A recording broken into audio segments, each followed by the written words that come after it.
Ona lesonto lina ngakhi manje lina 15. So isonto lina 15 linemkhuba yabantu abana 15.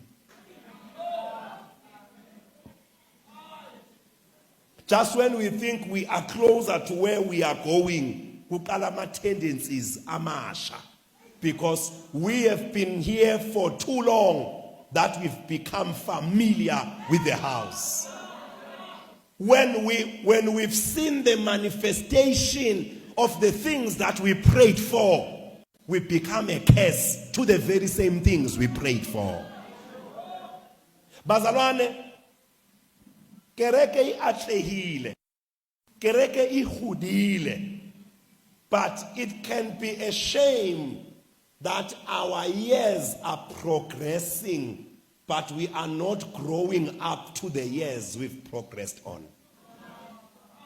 So, any into that is demanded by a celebration of existence. Mangabe bakwenzela iphathi bathu na 16. Enye into ekumele ilokhu ikhulunywa la iphathini ukuthi manje somdala.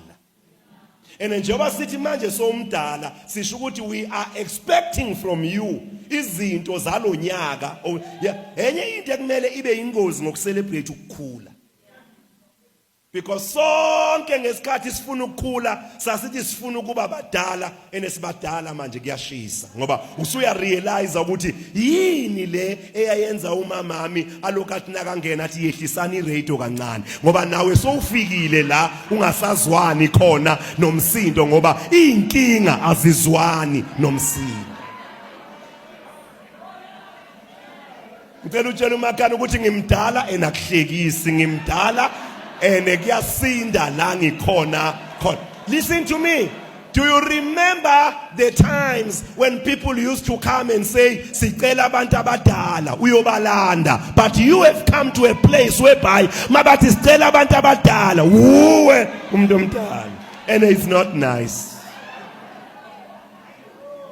It's so scary.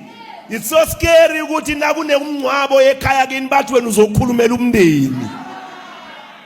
Hey, hakidumedise liluku, hey kidumedise bathu baba holo ka ufela. Like isayini leyo yokuthi baphelile abantu abadala. Ubani umuntu omdala manje? Uwe. And lobudala obufuna kangaka ufisa ngathi ungabuswapha manje ngoba you are realizing ukuthi kanti ubudala abuzi ne status phela, buza nama responsibilities adlula ama benefits.